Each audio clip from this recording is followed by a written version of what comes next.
Hey, this is a Hakawati production. Hi, welcome to the men's room. I'm so glad you're here. So I don't usually talk much about my personal stuff, but today I felt like I wanted to share with you a little bit because I feel like we've reached a kind of milestone on this show. The number of you who are listening is growing exponentially every week, and now many of our guests come on not only to tell their story, but because they like what we're doing and want to be a part of it. When I first started this podcast, I knew I wanted to bring you the people in the Middle East who are trying to have a positive impact on the world through their business ideas or simply by doing what they do in a new or better way.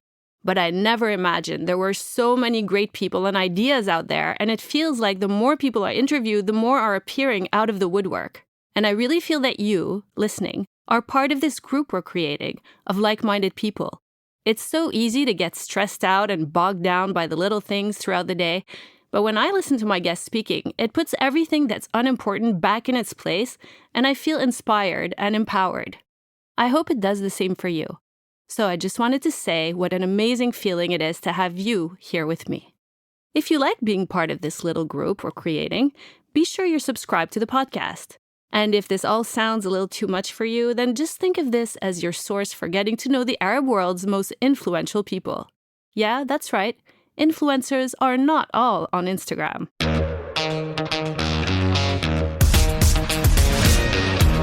My next guest is one of these people who came up with an idea that literally has the potential to change the world.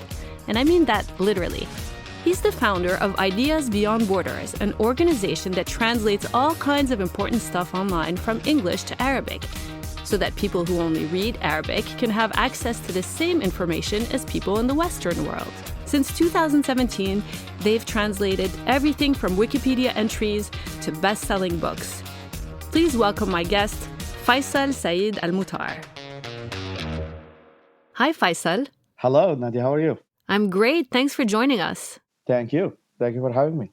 So I can't believe I've never heard of Ideas Beyond Borders before. And I actually found out about you guys on a Joe Rogan podcast in an interview with Melissa Chen. Did you guys come up with this idea together?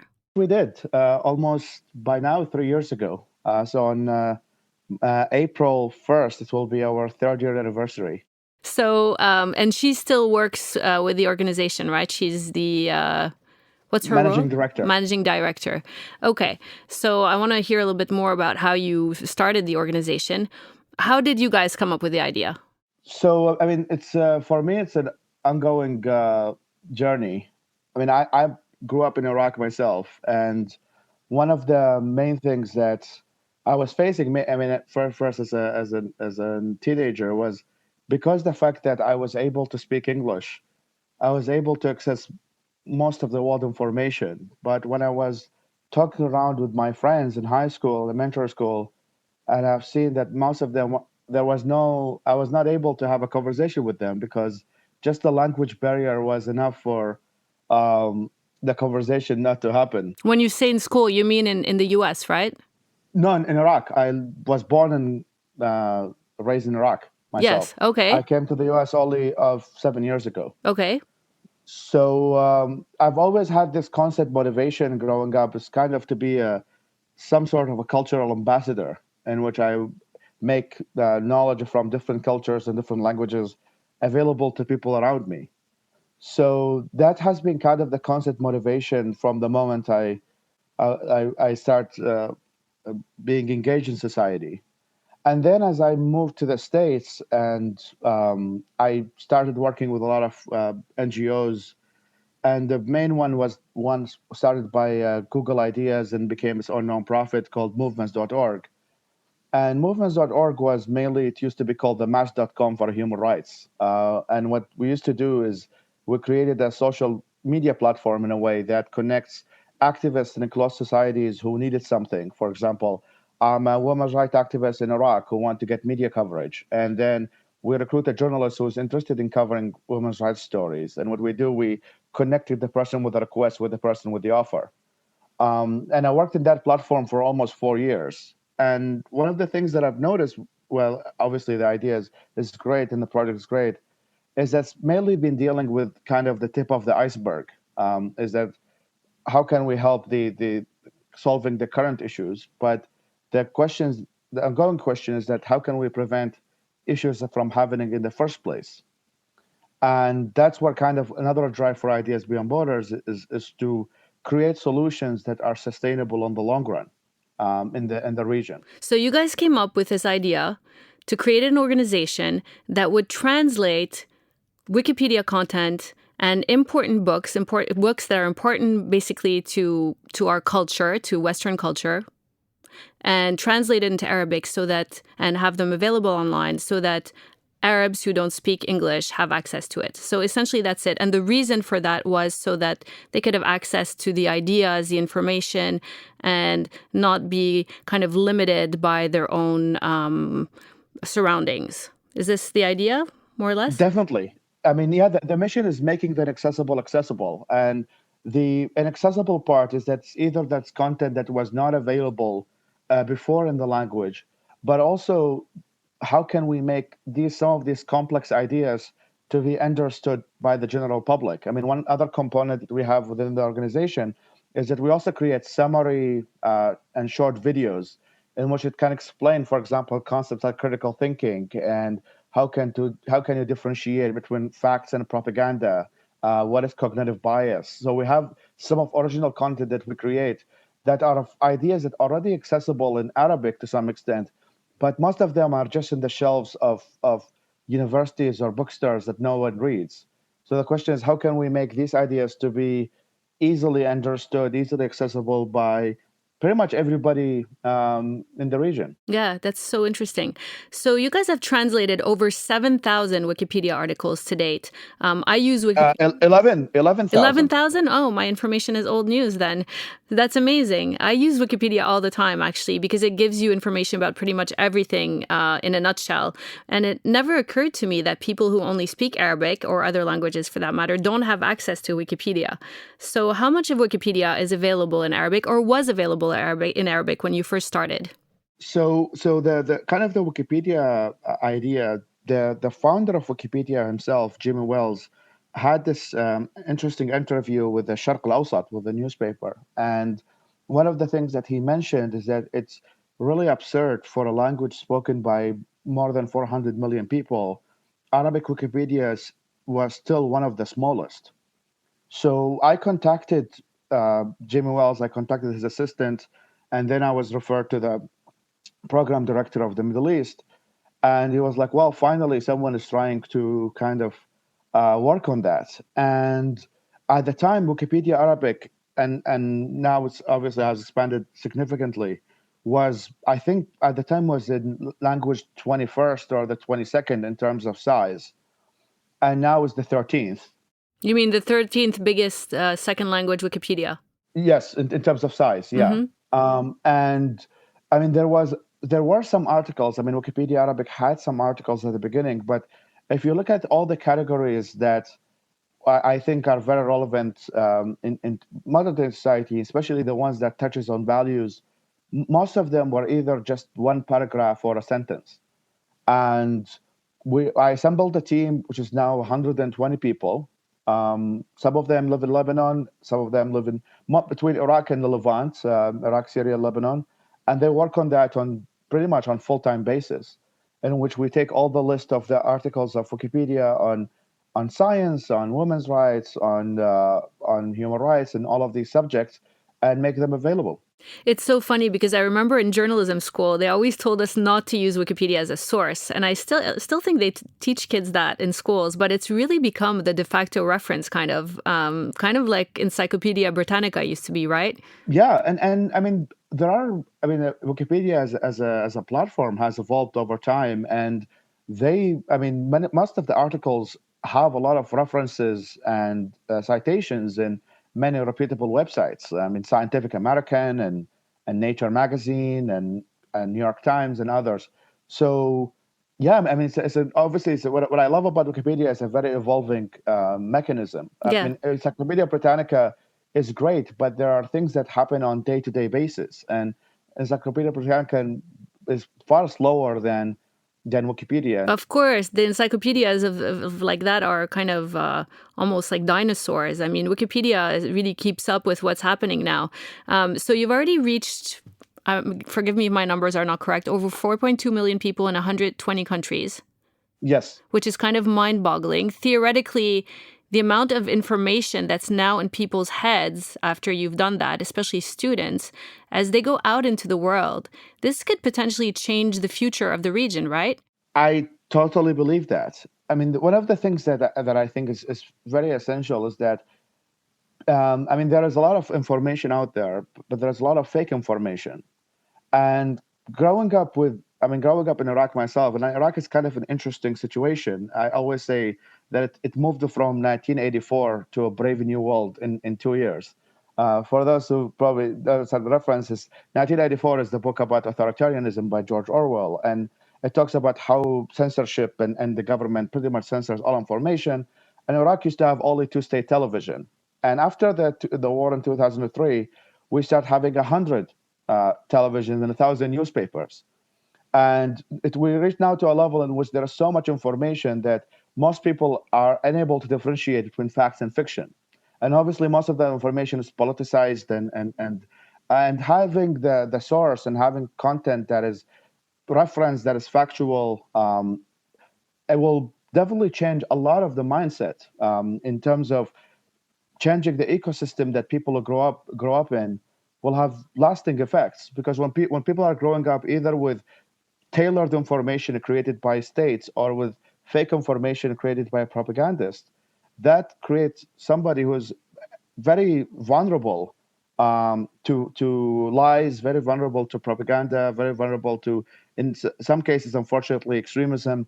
So creating people who are resilient and having that information that when somebody is trying to tell them stories that are false, or trying to ignite forms of sectarianism or hatred against different cultures, and when they're familiar with these different cultures, when they're familiar with factual information about other people, I think that will change a lot of the perception of, especially among the youth who are constantly accessing this information on a day-to-day basis. Iraq is actually a very interesting place because it used to be a very educated society, I've heard. Definitely. The constant conflicts have really moved it. Yeah, with the Iran-Iraq war, I guess in 79 kind of kickstarted the downfall, if I can say. Is that accurate? Glad you mentioned it, because I think at least many people here in America, many of them have not heard of Iraq until 2003.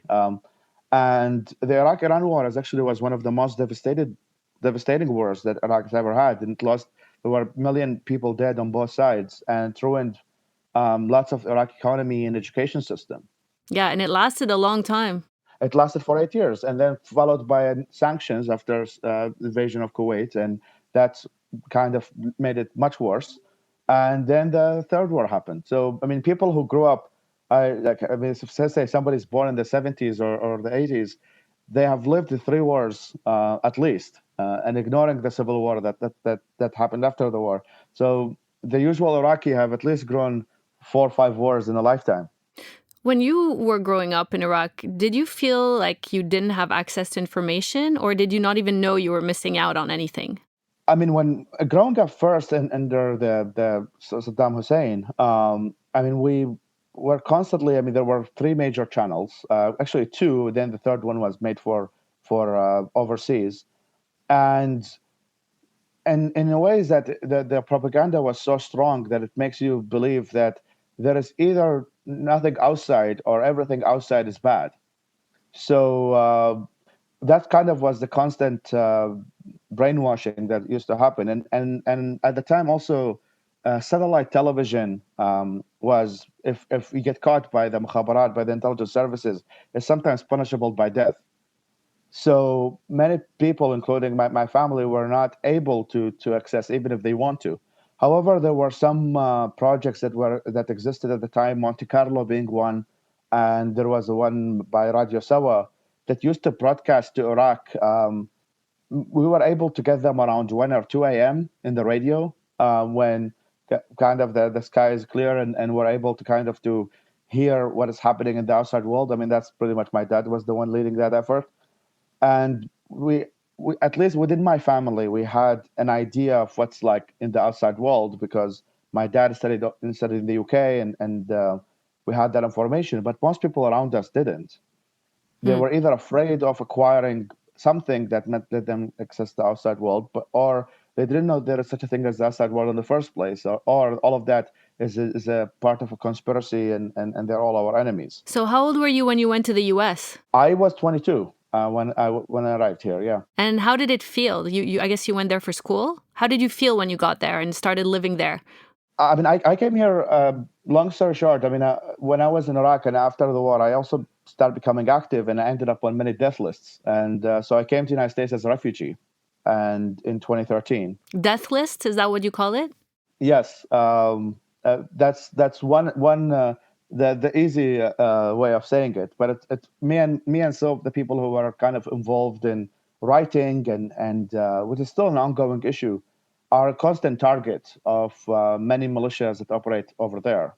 So that's the reason I escaped Iraq, and I arrived to the States in 2013 as a refugee, and it felt it's interesting. I mean now in a week it actually will be my 7th anniversary here in the United States, and it still feels pretty interesting, to say the least. Do you still have family there and do you go back? My family all moved here, to the US, and I have a sister who lives in the UK. So most of us are in the West. And however, my mom goes back to Iraq frequently, and I'm planning to go by the end of this year, or the beginning of next year. So, do you really feel like people in the US are more worldly and well informed? And I'm talking about the general population because, of course, there's a small, well educated elite in the US that can talk about great ideas and books, but that's not necessarily a reflection of the masses. A lot of people don't really care to learn or read, they're just content with living a decent life. And so, what makes you think that the equivalent Arabs, there are many people like that, I imagine, across the Arab world who don't have a great education, who read absolutely no English, will have any interest in reading about topics like female scientists, civil rights, and these kind of abstract ideas? I think you nailed it on the head. I mean, I think some of the need for people to even access or wanting to access this information is survival. One of the main things here in the US is that many people are living in good conditions and are in a situation in which they don't really have to learn much to be able to at least have their basics taken care of. In the Middle East, at least in some parts of the Middle East, obviously some parts are better than others, there is a need for many people, especially among the youth, to really find out an alternative why their life is, in some extent, miserable. And when I was growing up and after the war, and were able to access the television and the internet, and I was able to see what kind of the outside world looks like, seeing on YouTube and seeing on the news, and I had an idea what good life looks like. But then the moment I leave my house, I see Al Qaeda and militias and destruction, and that way, in a way, forced me to be like, okay, why are we the way we are today, and also how can we make life better? So in a way, I would say is that many people in the Middle East, and especially among the youth, and we can see it now in the protests happening multiple places, is that they are forced to some extent know what is in the outside world. And the same for like why many people will need in some parts of the Middle East to speak another language, whether it's English or French, not because they necessarily want to learn that language, but it's also a language that's necessary for them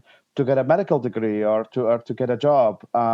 While somebody here in the United States does not need to learn another language because him speaking English or her speaking English is enough for them to have the all the basics of life. So I think that there is a difference in that the average person in the Middle East, or especially those who are now many of them are protesting and stuff. They are in a very hungry and curious situation to know how they can make their life better. And that's why our content is, I mean, just the Wikipedia content, and someone can actually verify my claim, is that there are a lot of stats, websites and softwares that can see how many views the articles on Wikipedia get. And we actually have about, I think by now, 12 million views. we're only a 3 years old organization. I think there's definitely a room for growth here. Yeah, so that makes a lot of sense, your explanation. Out of hardship often comes triumph. We always say that the most successful people are the ones that come out of a difficult situation. I guess they're more challenged and they have more of a motivation. But how much of the Arab world only speaks or reads Arabic? So according to many stats, 70% of people are monolingual.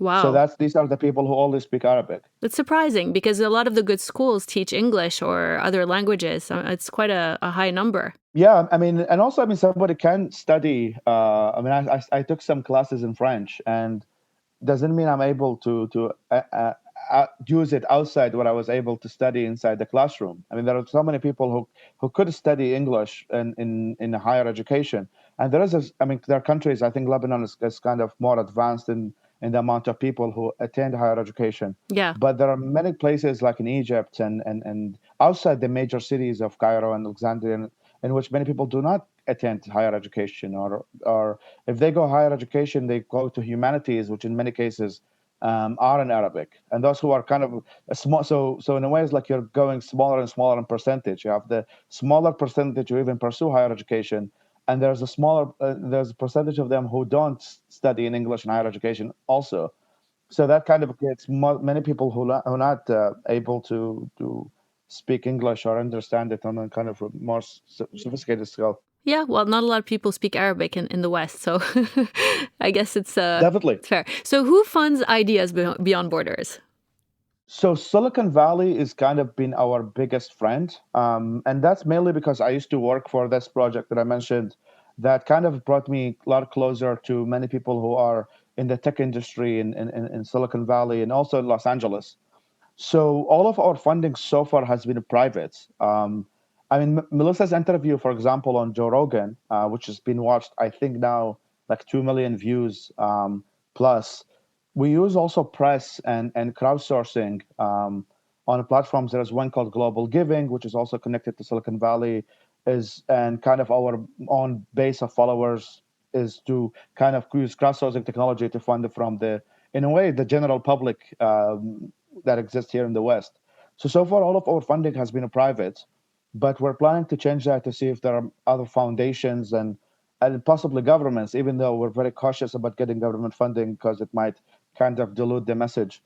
But it is all of it has been a private so far. So, you're a nonprofit, obviously. We are, yes. So, the internet, of course, links the world together and it plays a huge part in this globalization that we've been seeing. The more people have access to the same information, the more people in different countries have in common with each other. This is kind of the logical result. So, if you think about it, the more things you have in common, the less different we are. So, you'd think that would contribute to some sort of a more peaceful and cohesive world. What do you think? Well, that's definitely the plan on the long run. And ideas in a way are a language by themselves. When many people adhere to the same, at least not necessarily the same ideas, but kind of a basic notion of universal values, then that is itself is a language in which people can able to coexist with each other far more peacefully than if they don't have similar values and the way that they see each other. So I one of the things that we're not only trying like to focus to bring knowledge to the Arab world, but also some of our work involves highlighting women's rights activists that exist in the Middle East as well into the English speaking language. Obviously, we're doing that in a kind of smaller scale, but people from here knowing that there are people over there who adhere to values of human rights and would like to make their countries prosperous also change the perception that some of the people have here of many people in the Middle East. I mean, obviously, I mean, I grew up in the Middle East, and yes, I might have some hardships and faced extremism and stuff, but I'm very familiar that many people in the Middle East are pretty great, and that's not really sometimes the image that many people here in the West have, because they only see, when they think of the Middle East, they only see the headlines of the news of, oh, there's a terrorist attack here, and there is a U.S. soldier killed there, and there is this extremist killing his daughter. But obviously, these things exist and they're real, but they are not necessarily the reflection of many people in the region who would like to live in a good life and want to coexist with other people. Well, I think what you're doing is really a worthy endeavor, and it's nice to know that this is like getting done and happening. So thank you for doing what you do. How can people access all the information that you talked about, like the books that you translate and stuff that are available online? Well, first, thank you. Second, the major program, which is the translational program, people can access it on the website called Bayt al Hikmah 2.0. So BAYTALHIKMA 2.org. That is the what we call the library website, and it has kind of the latest articles of Wikipedia we have translated, and also the books we have translated, and the videos and all of the content. So it's kind of our repository, and the Wikipedia content can be accessed on Wikipedia. So that's makes life easier. But our major website is baytalhikmah2.org. Thank you so much for coming on the show, Faisal. Of course, thank you so much for having me. And best of luck to you guys. Thank you. That's it, my friends, and thanks for listening to The Men's Room. Don't forget to subscribe to the show and follow us on social media. Bye for now.